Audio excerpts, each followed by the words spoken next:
Lake Union sits in the heart of Seattle and has been key to its development into a modern city. What did it look like in the past?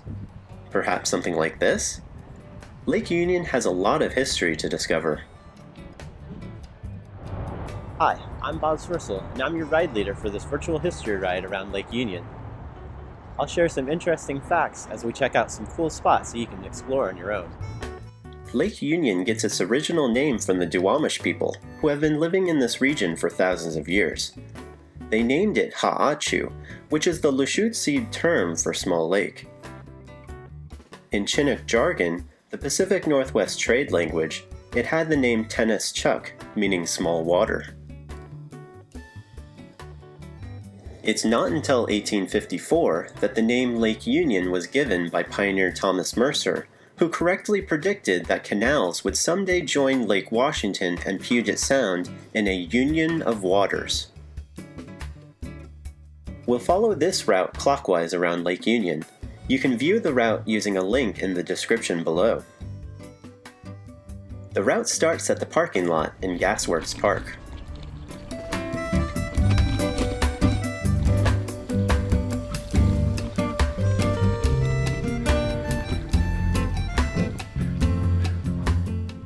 Standing among the rusted metal towers in Gasworks Park, it's hard to imagine that this was a busy gasification plant. When it was active, the air nearby would be full of smoke from coal and tar fires occurring round the clock. The story starts when the Seattle Gas Light Company, started in 1873 by a consortium including Arthur Denny and Dexter Horton, wanted to build a power plant that would create synthetic gas using steam and superheated coal. It required lots of fresh water, so they chose a site called Browns Point at the north end of Lake Union.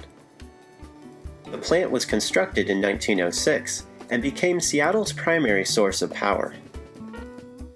It was reconstructed in 1937 after a new gasification method was invented, which created gas from petroleum. Most of the buildings you see now are from that reconstruction. The plant shut down in 1956 after the Trans Mountain gas pipeline from Canada was completed. In 1970, the city hired Richard Haig, a landscape architect with Richard Haig Associates, to clean up the site and turn it into a park. To do this, he used a bioremediation method to clean the soil. During cleanup, most of the toxic materials were gathered into a large pile and covered in 18 inches of hand-picked clay to become Kite Hill. The park, now called Gasworks Park, opened in 1976, and while much of the pollution has been contained, due to the amount of remaining contamination in the lakeshore sediment, swimming and boating are still prohibited around the shoreline.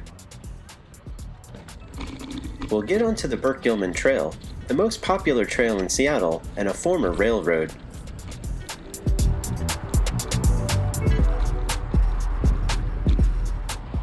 We've arrived at our third stop, Peace Park, whose creation was due to the efforts of Floyd Schmoe. Floyd Wilfrid Schmoe was a Quaker pacifist and activist who moved to Seattle in 1917 to study and later teach forestry at the University of Washington. After World War II, he organized volunteers to build homes for 100 families in Hiroshima and Nagasaki, both hit by nuclear bombs. For these efforts, Japan awarded him the Order of the Sacred Treasure, 4th class. In the 1980s, Floyd lobbied the city of Seattle to create a park out of an area being used as a garbage dump near University Bridge, and enlisted Japanese Boy Scouts to help him clean it up. Peace Park was dedicated on August 6, 1990. In Peace Park is a full-size statue of Sadako Sasaki, sculpted by Daryl Smith. Sadako was 2 years old when the atomic bomb was dropped on Hiroshima, about 1 mile from her house. 10 years later, she was found to have developed leukemia due to the atomic bomb radiation and was hospitalized. Inspired by a Japanese legend that if one folds a senbazuru, A bundle of 1,000 paper cranes strung together. Their wish will be granted. Sadako managed to fold over 1,000 paper cranes in a month while at the hospital. Unfortunately, she died shortly thereafter at the age of 12. You will often find strings of paper cranes hanging on the statue, a reminder of her legacy. We'll continue across the Montlake Bridge to our fourth stop.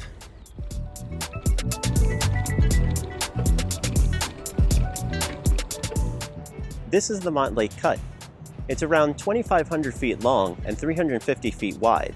It connects Lake Union to Lake Washington, but up until the 19th century, the lakes were completely separated. Generations of Indians used to portage their boats here between Lake Washington and Lake Union. Plans to build a canal started with the Lake Washington Improvement Company. In 1885, they hired Chinese immigrant laborers through the Wah Chung Company to build a canal known as the Montlake Ditch. It was only wide enough to float logs and small boats through. The Montlake Cut was constructed farther north of the Montlake Ditch and would be wider and deeper so ships could pass through. On August 26, 1916, the Montlake Cut was completed, and for 3 straight months, water flowed from Lake Washington into Lake Union. The Montlake Cut officially opened to the public on July 4, 1917. As a result of the Montlake Cut, the water level of Lake Washington is almost 9 feet lower. We'll head around the rest of Portage Bay towards our next destination.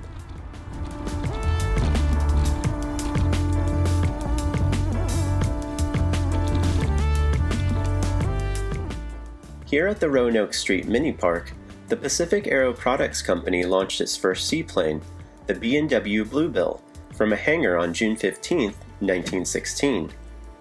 Also known as the Boeing Model 1, the B&W Bluebill is named for its designers, William Edward Boeing, a timber magnate and later an aviation pioneer, and Commander George Conrad Westervelt, a naval engineer. The Pacific Aero Products Company would later become known as the Boeing Company.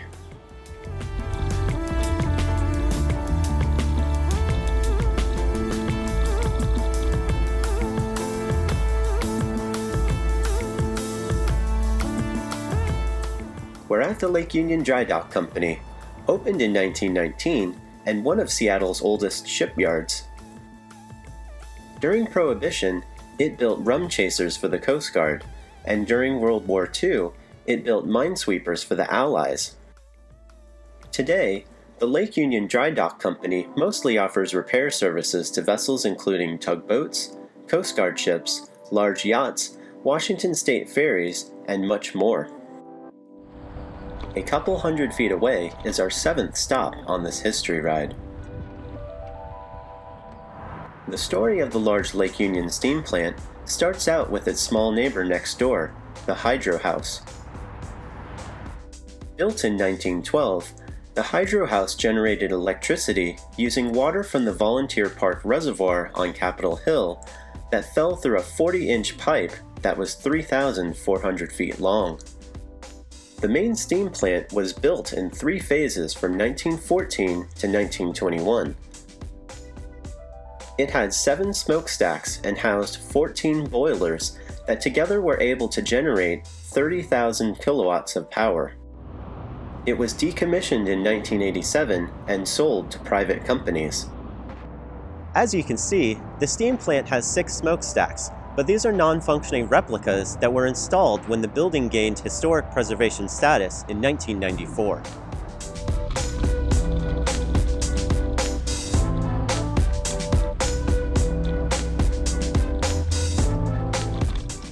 While you can visit their new building that opened in 2019, the Center for Wooden Boats has been involved in education on boat building and maintenance since the 1970s.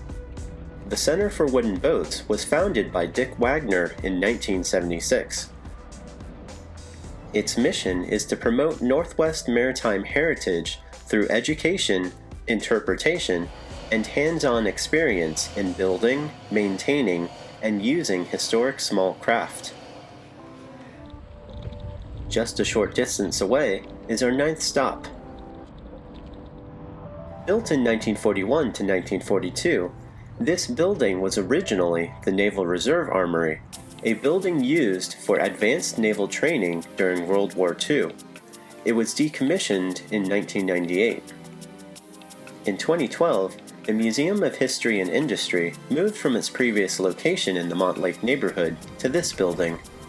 Today, the Museum of History and Industry, or MOHI, contains about 4 million objects in its collection, some of which date back to the early days of Seattle in the 19th century. Outside MOHI is the Virginia 5, a steamship built in 1921 to 1922 that is the last remaining vessel in Puget Sound's historic Mosquito Fleet. The Mosquito Fleet gets its name from the hundreds of steamships that used to operate around Puget Sound from the 1850s through the 1930s, carrying people and goods from port to port. They were said to resemble a swarm of mosquitoes. We'll now head into the South Lake Union neighborhood.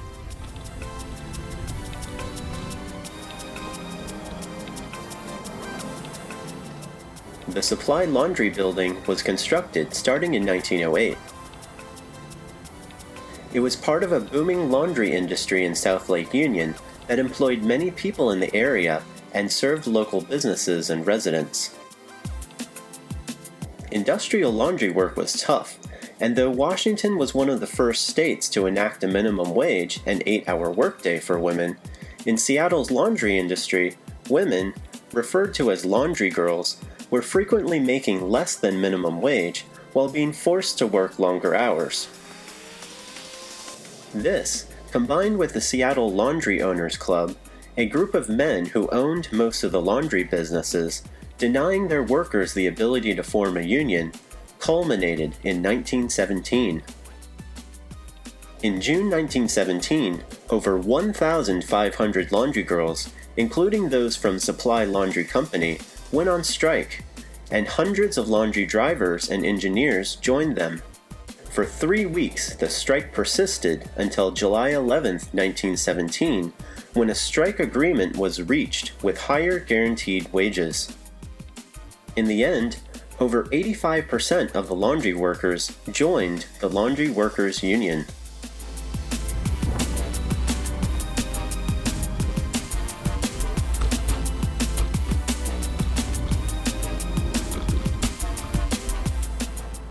This is the old Norway Hall. It was built in 1915 for the Sons and Daughters of Norway, fraternal groups formed to promote and preserve Norwegian culture. They used the building until 1948.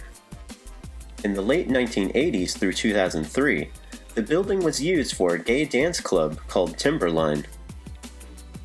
Cornish College of the Arts purchased the building in 2003, and it is now the Raisbeck Performance Hall.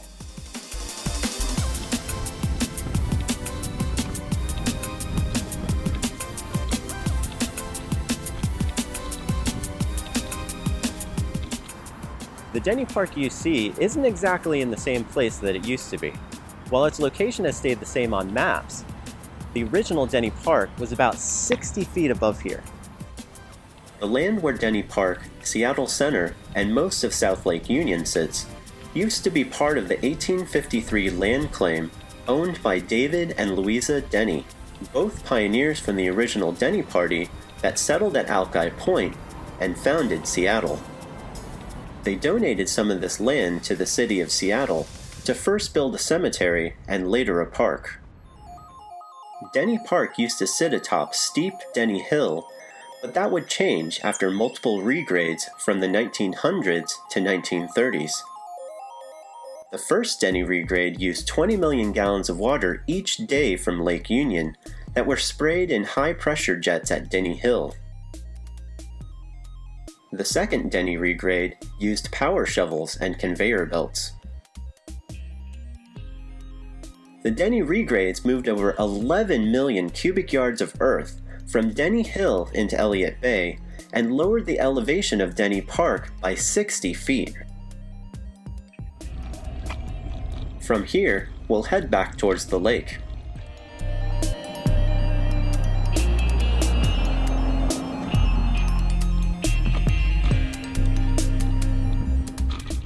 As we get onto the West Lake cycle track, you might not realize that we're now traveling along the path of a former railway.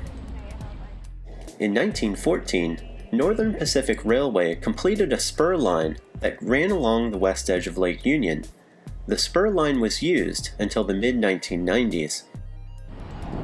Riding on the West Lake cycle track, you can see clues to the railway's past through Spur Line, a series of installations created by artist Maggie Smith in 2004. After passing under the Aurora Bridge, you will see remnants of the railroad trestle.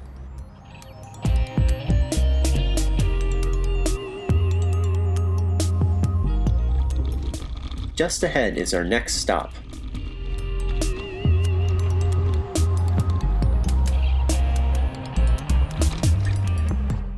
Before the Lake Washington Ship Canal was built, fresh water from Lake Union used to flow through here to Salmon Bay via Ross Creek. The Fremont Cut created a 100-foot wide, 30-foot deep channel to allow boats to finally reach Lake Union. Looking at the bridge, you're actually seeing the third iteration of Fremont Bridge. The first was a low trestle bridge built in 1891, and the second was a higher trestle bridge built in 1911. The current Fremont Bridge is a double-leaf bascule bridge that opened on June 15, 1917. Fremont Bridge is the most frequently opened bridge in the United States, opening an average of 35 times per day.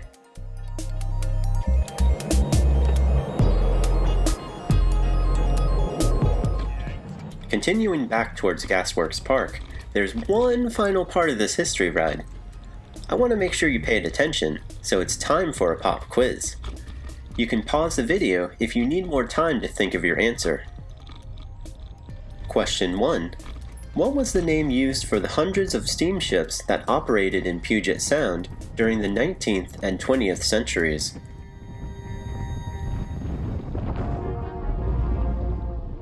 The correct answer is Mosquito Fleet. Question 2. Floyd Schmoe was awarded Japan's Order of the Sacred Treasure, 4th class, for organizing volunteers to build houses in what two cities?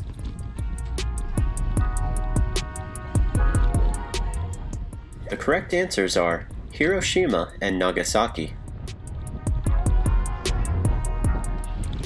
Question 3. What bridge is the most frequently opened bridge in the United States?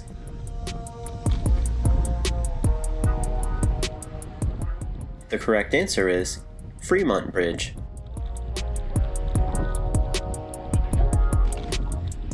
If you answered all 3 questions correctly, you are awesome.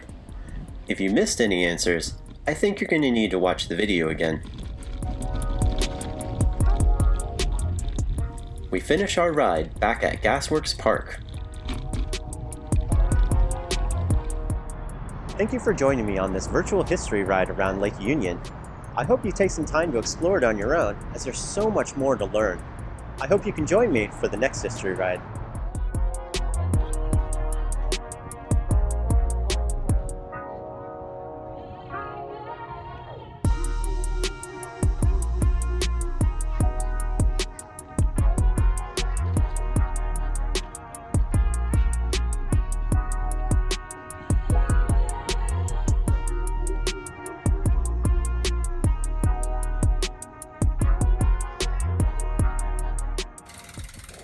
Thanks for watching.